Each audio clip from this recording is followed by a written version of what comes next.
It was late, the kind of late where time itself seemed to slow, and the air felt thick with unshakable thoughts. The steady hum of the bar, the clinking of glasses, and the quiet murmur of nearby conversations all blurred into the background. It felt as though I was floating in my own little world, detached from everything around me. Chris, my husband, was away on a work trip. I tried to ignore the weight of his absence, but the silence in our home had become suffocating. It left me alone with thoughts I wasn't ready to face. Chris was a good man, reliable, kind, the person I had always been told I should cherish.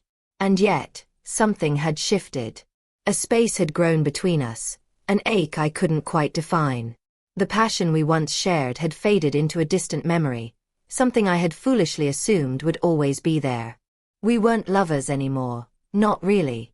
We were partners in the logistics of life, co-parents, housemates, two people moving through the motions together but no longer truly connected.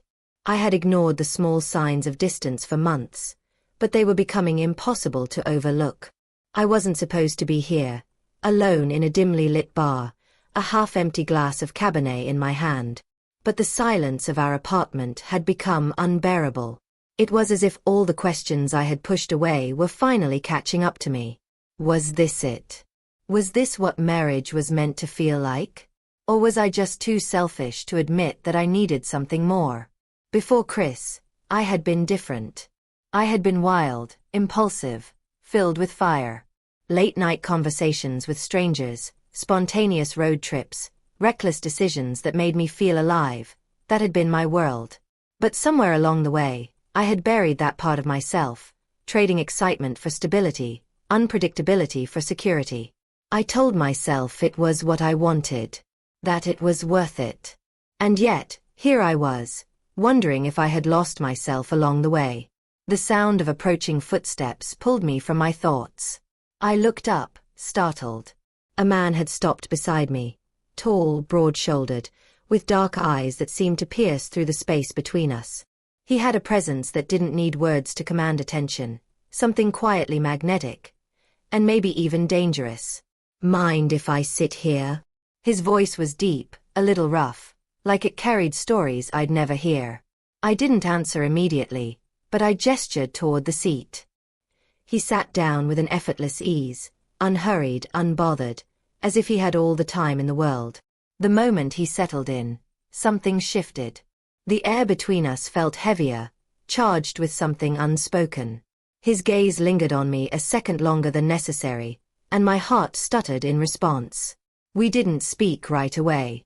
I studied the deep red of my wine, the silence stretching between us in a way that felt comfortable yet electric. Every so often, I could feel his eyes on me, observing, as if he saw beyond the surface, beyond the version of myself I had carefully constructed for the world. And strangely, I didn't mind. I wanted to be seen. This wasn't the kind of conversation that typically happened in bars. There were no empty pleasantries, no meaningless small talk. His questions were deeper, more deliberate, the kind that peeled back layers, the kind that made me realize how much of myself I had tucked away. And somehow, without meaning to, I answered. My voice softer than usual, my words revealing forgotten pieces of the person I used to be. He knew nothing about Chris. Nothing about the life I had built. And yet, talking to him felt more real than anything had in a long time. I had been running, not from him but from myself. And yet, in some unspoken way, he seemed to understand. With him, I didn't feel like the woman trapped in routines, weighed down by expectations. I felt like who I used to be, the woman brimming with untamed desires and dreams too wild to be confined by the boundaries of everyday life.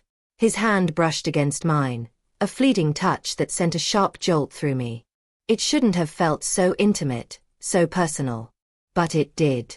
It was an unspoken invitation, one I wasn't sure I was ready to accept, but couldn't bring myself to resist.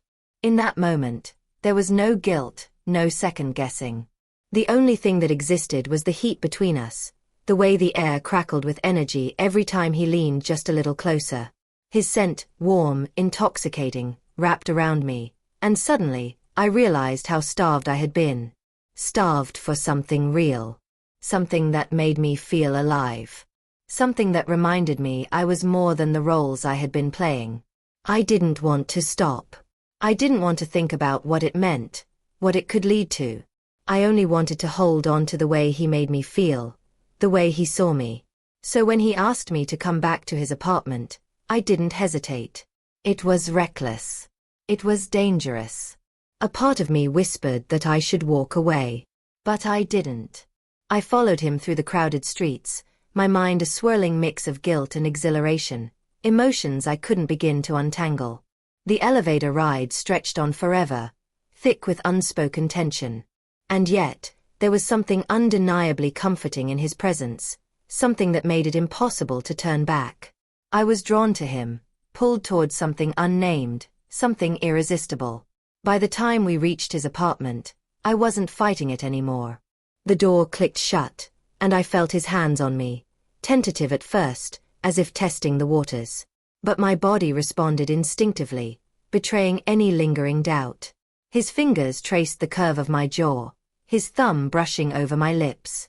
My breath hitched. Why had I resisted this? Why had I convinced myself I didn't need this feeling? When he kissed me, it wasn't rushed. It was slow, achingly slow, every second igniting something deep inside me. It wasn't just a kiss. It was discovery. His hands explored with a reverence that made my skin tingle, every touch deliberate, every movement coaxing something to the surface that I hadn't realized I was missing. The world outside disappeared. Nothing else existed except the press of his lips against my neck, the warmth of his hands leaving fire in their wake. I melted into him, surrendering to a need that had been buried for far too long. When he pulled me closer, I didn't resist. I wanted more. Every moment, every touch, every breath deepened the sensation of being seen, of being wanted. Not just as a wife, a partner, a mother, but as a woman. Chris didn't exist in this space. The life I had built, the choices I had made, they all faded into the background. All that mattered was the way Jack made me feel, untamed, desired, alive. There was no shame. No regret. Only certainty. When he guided me to the couch, it wasn't with urgency, but with a tenderness that made my pulse race. He wasn't in a hurry. Every touch was intentional, every movement slow and reverent. My body responded eagerly, warmth flooding through me with every caress. It wasn't just physical. It was a release, an unspoken permission to let go of everything I had been holding back. His lips met mine again, deeper this time, and I matched his hunger with my own. The moment between us built until we hovered on the edge, both of us poised to fall. And when we did, it wasn't wrong. It was inevitable. I didn't feel like a traitor. I wasn't a villain in some tragic story. I was simply a woman reclaiming a part of herself that had been lost. Afterward, we lay tangled in the hush of the early morning. His hand rested against my back, fingers tracing slow, absent-minded circles. The silence wasn't awkward. It wrapped around us like a cocoon, peaceful and whole. And for the first time in longer than I could remember, I felt something close to contentment. I didn't regret it. Not even a little. As I slipped out of his apartment, the first hints of dawn creeping over the city, I could still feel the warmth of his touch lingering on my skin. But the moment I glanced down at my hand, at the glint of my wedding ring, a strange weight settled over me. Not because I felt guilt, but because I knew. Something had shifted. Something inside me had awakened. And for now that was enough.